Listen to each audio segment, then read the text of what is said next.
Alright,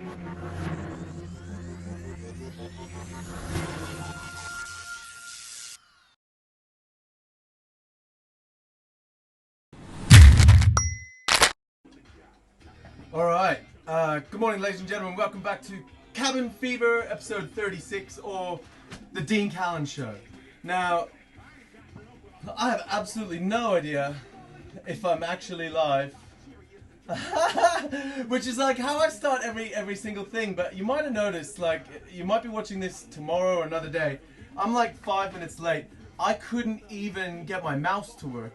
My computer suddenly froze right before everything was about to happen, like 2 minutes in, all prepped, everything's good, computer froze. Now when I say computer froze, I mean like wouldn't even switch off. I had to unplug the thing, turn it back on, and then obviously that took 5 minutes, and when it come back in, mouse wasn't connected, keyboard wasn't connected, like the shit that could go wrong. Fortunately, it is Fun Day Friday, so we don't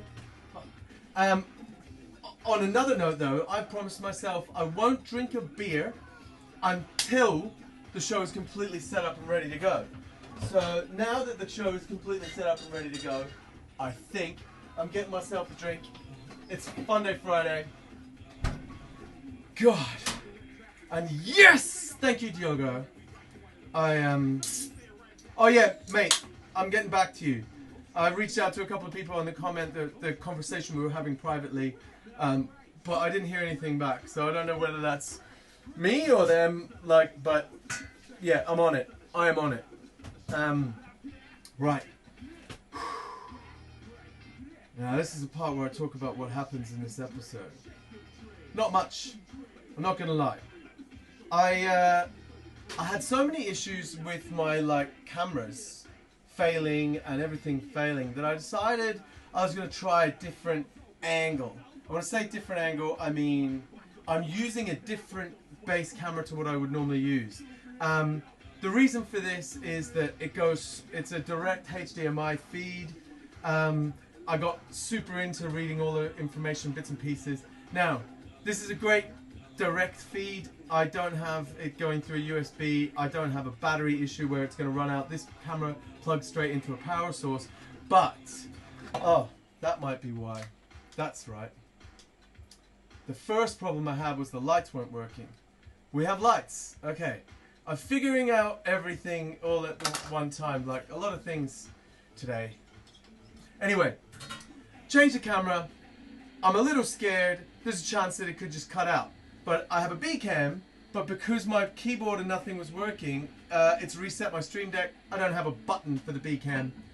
This could cut out at any point in time, but ladies and gentlemen, you know, when you're not a production person and this isn't what you do, then you know, what can you expect? I'm learning on the job. Right. Now, about today.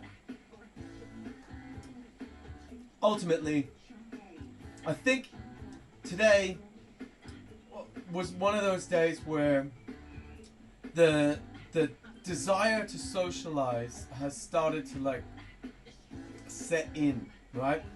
Now, I can go a long time without hanging out with my friends because I've got my wife and child and I've got a gorgeous back garden, I've got a bar in here. But a couple of days ago, or maybe last night, it might have been last night. Last night, I was playing Mario Kart with a couple of lovely people from our industry and just started chatting to them right at the end of playing Mario Kart. By the way, I got my arse kicked at Mario Kart. I was testing the system to see whether or not I can play Mario Kart while streaming, and technically I might not be very good at Mario Kart, but I can stream Mario Kart and still have the camera angles going in the cabin and still have the, hopefully this works. That's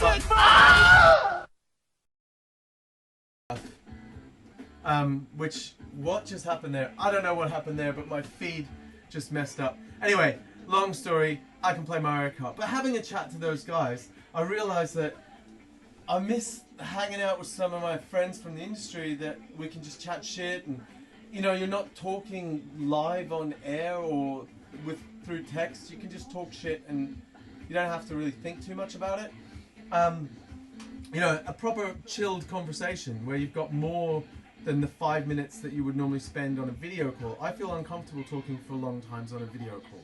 If maybe I'm old, it just doesn't feel the same, you know, as being in the room with someone.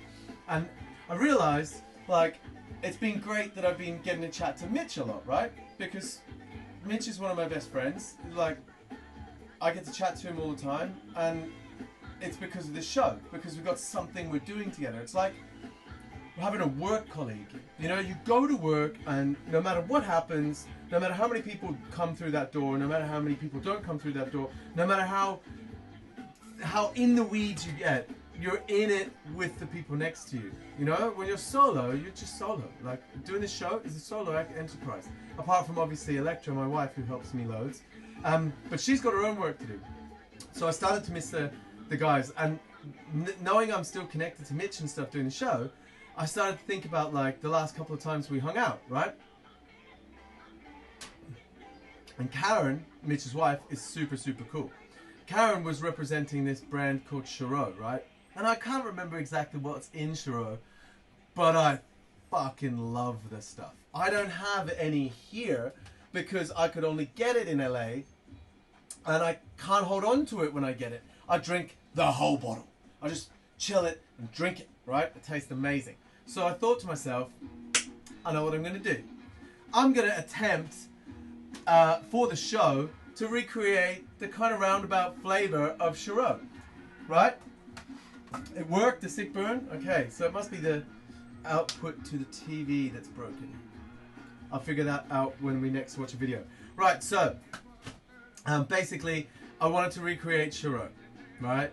But before I do the recreation of Chiro, I want to thank Karen, because today was the first day. Oh no, I think there was one other day that we didn't get a Mitch's Minute. No, I think we got a Mitch's Minute every day. Today, Mitch slept in, right? You've got to think about the time difference. I'm doing all this a couple hours before the show. Mitch slept in. So, no Mitch's Minute today. But, well, you would think there's no Mitch's Minute because Mitch is asleep. Like right now, Mitch is asleep. But Karen, his wife, she doesn't sleep. Karen's a beast. Karen does not need sleep, right? So Karen was awake. Karen, thank you for sending in Mitch's Minute today. You're a trooper. I hope this works.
Was that not the best Mitch's Minute ever?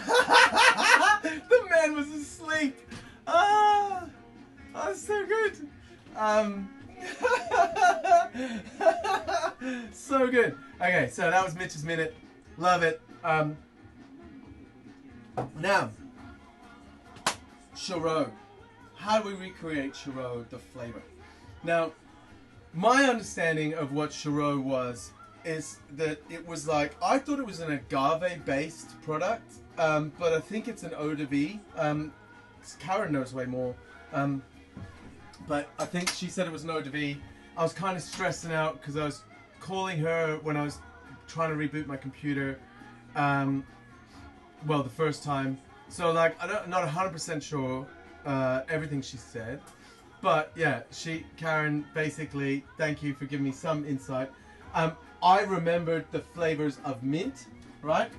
So, this is the way, if I remember a flavor of something, like I kind of have a vague memory of an old cocktail, or I want something to taste a certain way, this is the way I would do it. And I'm going to do it, just go through the process here. It's Fun Day Friday. I can do whatever I want. Oh, minty fresh. Right, so we've got our mint. And I'm going to go extra minty. I love mint. I'm going to even put these little top tippy bits in. And I just give them a little squeeze. Ah, oh, succulent tippy bits. Right, so that's some mint. Oh, my bins. I forgot my bins. Right, so so many things I'm forgetting. Right, I want it to be tequila based, right? I don't want it just to be any tequila. I want it to be Fortaleza based. Fortaleza, I think, is now my favorite tequila. Yeah, it's my favorite tequila. So Fortaleza, and I'm gonna go Blanco. Oh, I've got an idea. Instead of just going Blanco, I'm gonna go. Wait a minute. Yeah, I'm gonna go Still Strength. So, I'm gonna make it a bit more punchy, right? So there's my agave base, or as I thought it was. Now, I remember cucumber, so I'm gonna throw some cucumber in there. But not many people know this, but apparently, you know, I didn't do the study myself, but I was told by people who love cucumbers and use them all the time, i.e. the Hendrix guys, that they had a study done, and after you cut a cucumber, you got about 30 seconds. It's kind of like citrus. You got about a citrus twist. You got about 30 seconds where, you know, those high volatiles, the flavors, aromas kind of kick out before it starts to die off, right? So I'm going to put 3 cucumbers, now make it extra fresh. 4 cucumbers. I'm going to put 4 cucumber bits in there, right? Now, it has a melon in it, which I found out today. Well, I hadn't planned for that, but I've got aloe with grape in it. If you haven't tasted this stuff, it's delicious, right? So, I'm just going to put a large gulp, because I remember Chirot being about 25 or so percent. It wasn't super strong. And then, I'm just going to add the tequila, right? But I'm going to do this to taste. I plan on having a couple of these, right? So, give that a little bit of a stir. Get it all mixed in. Now, I've got citrus and stuff here. If the aloe is a little bit too sweet, I'm going to add some acid to it, right? Let's see what we got. Very tequila forward. I chewed on a piece of mint. Too much mint flavor, but fortunately, that'll die off real quick. Now, I was concerned that I was going to have to muddle the cucumber to get enough cucumber flavor out, but I really don't think that's an issue here. And I would add citrus, but I don't think I need to. I like it to not have to be missing something, right?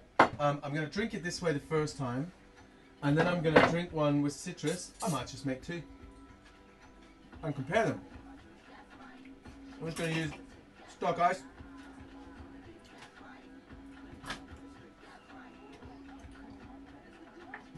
That's right, Mitch.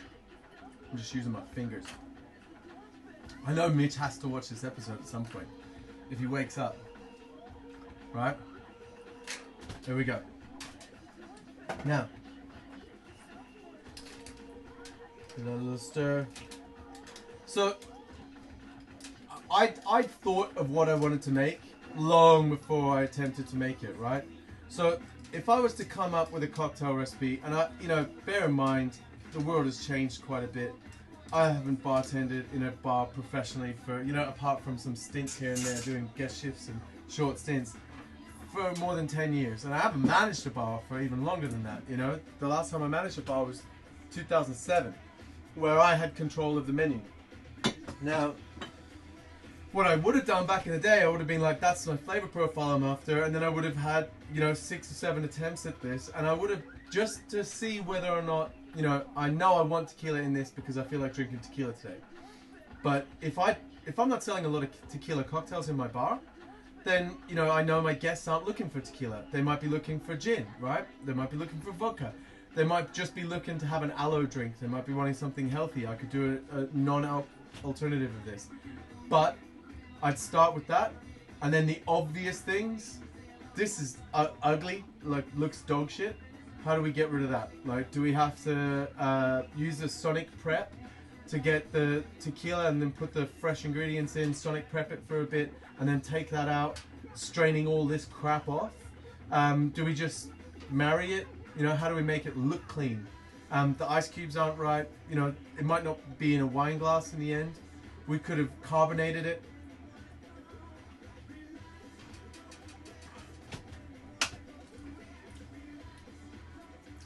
But this is a really nice fix. I'll tell you what, you can tell it's Fortaleza though.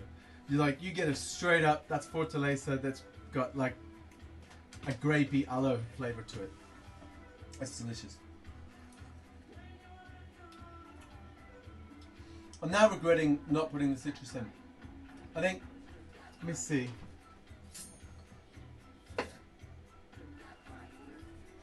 I think just a little zing at the end would have been nice in that.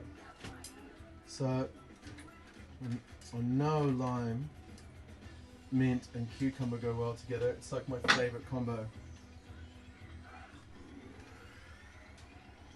That's way better with this little bit of lime. Oh, that's super tasty.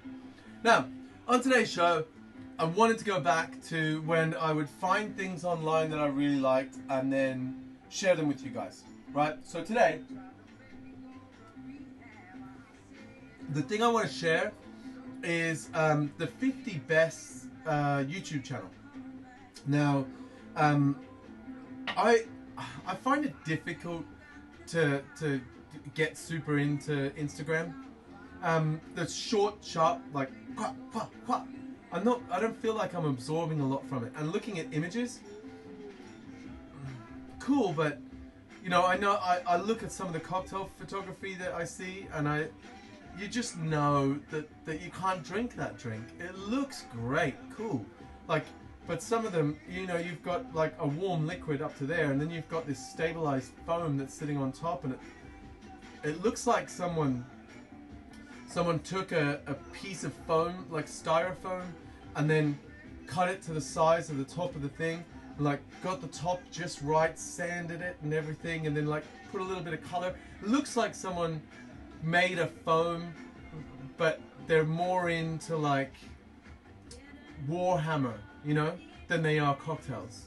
The drinks don't look, they look gorgeous for Instagram, 100 million likes.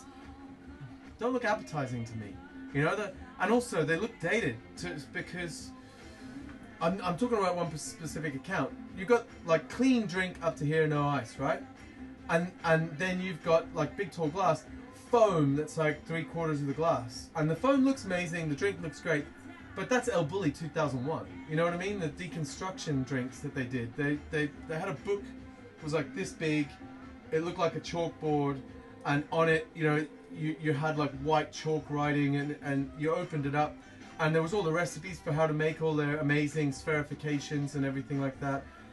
But then there was all these like deconstructions of pina coladas and stuff. I was doing that in 2003, 2004. So to me it looks super dated. Great for Instagram, but like they weren't drinkable then, they're not drinkable now. Anyway, moving on.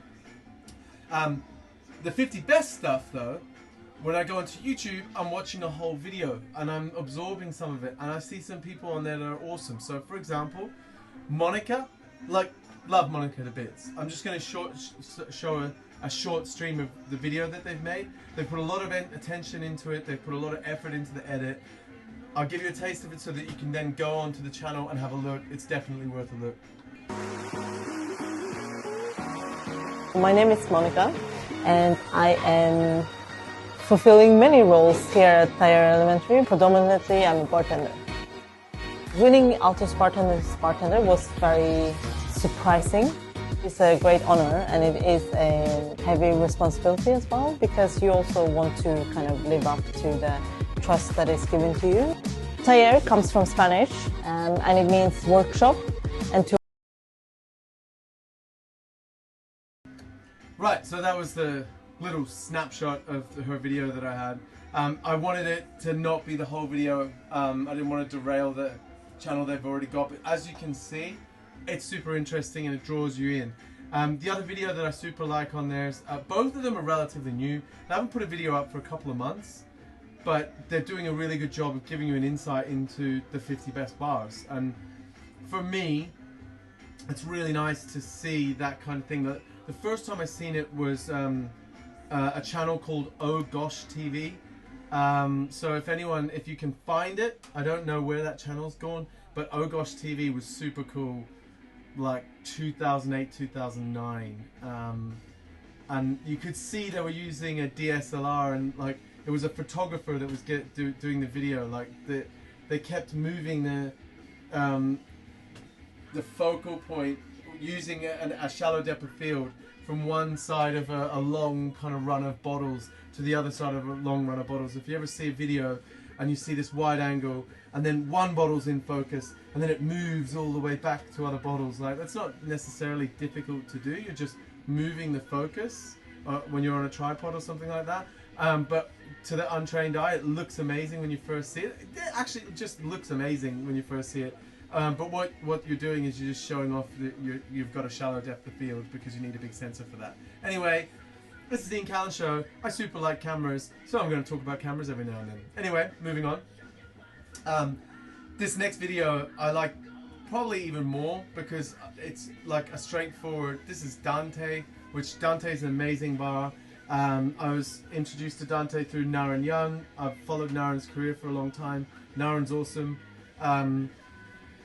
But here, check this out. It's pretty cool. Like, the video is epic. It's worth going onto the channel and having a look. Outside Dante, New York City. Let's go have a drink.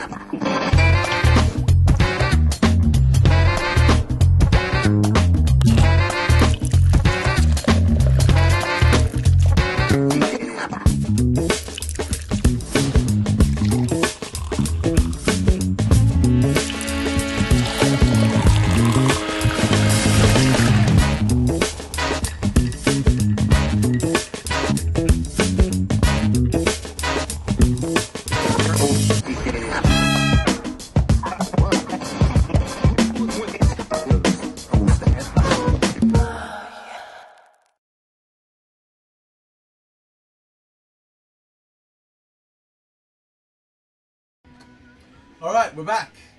Now, that kind of looks overexposed, doesn't it, really? Maybe I can get away with that. Does that look better? I don't know. I'm going to leave it like that. Moody. So today I wanted to taste something, but rather than, like, keep tasting shit I don't know, I'm going to taste something I really, really love that I'm often surprised people don't know about. Now,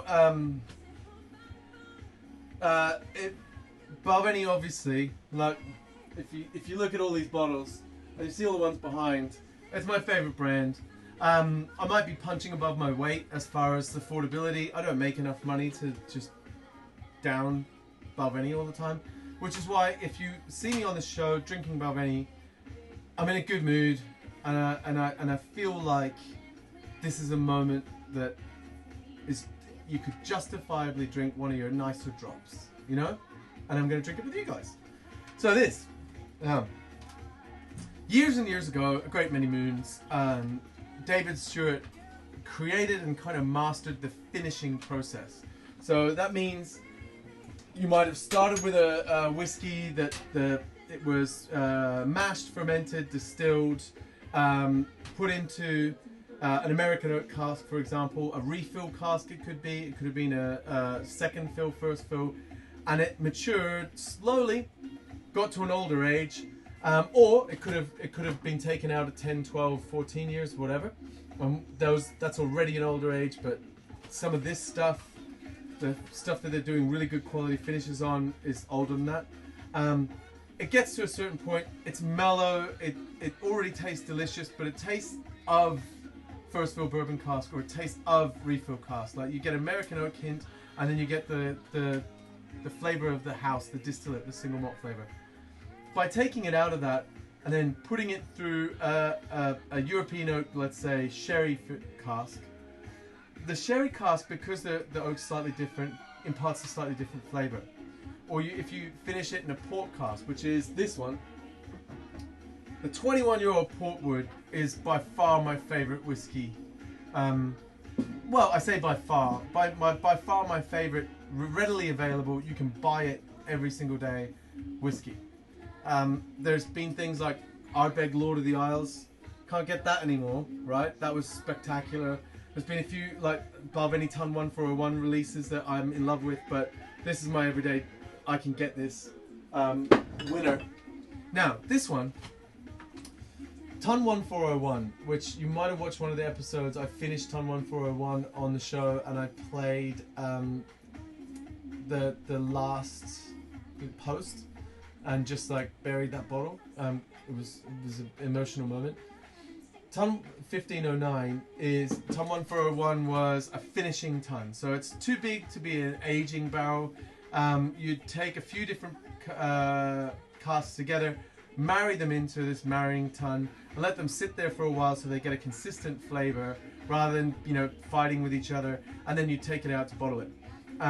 What they've done here is they've taken whiskies of different ages and different styles and brought them in and then made this like, it's like when a tiki bar makes a rum grog mix. You know, they've taken just the right stuff and just nailed it.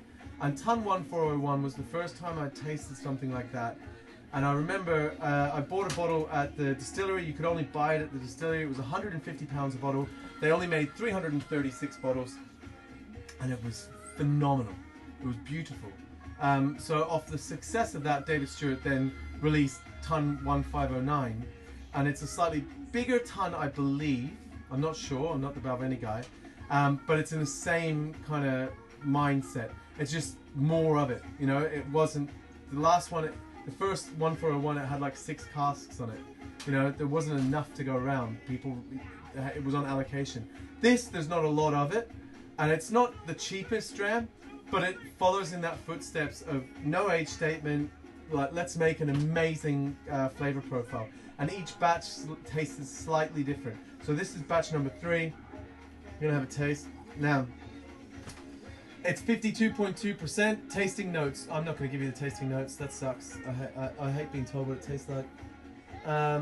Balvenie Distillery remains totally dedicated to the traditions, care, and craftsmanship of malt whiskey making, and has been owned and managed by the same independent family for more than 5 generations.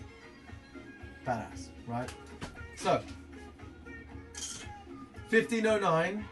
If you see this at a reasonable price in a whiskey bar, taste it. It's definitely worth tasting. And in case you didn't know about it, it's awesome.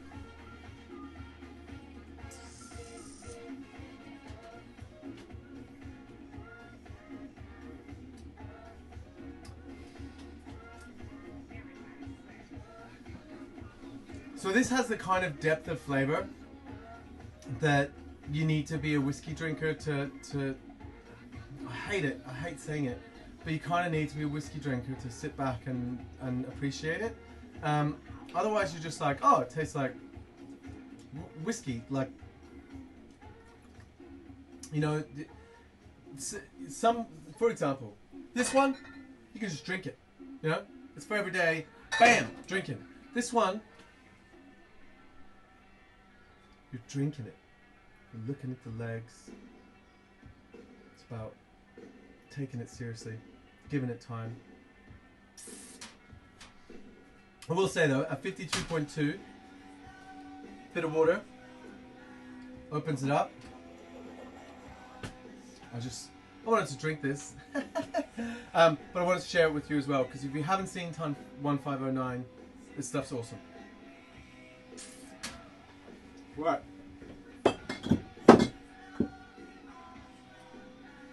And that's that. Cool.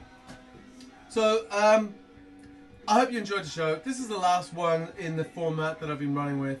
I've just been kind of like making it up as I go, hoping for some interaction. But what I want to say is for next week, I have a plan.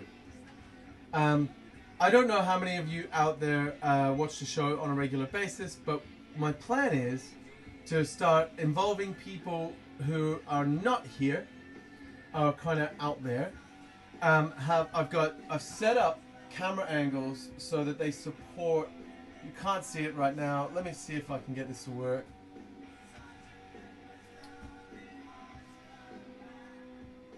Right, that's that. Right, I set up camera angles so they support this spot here.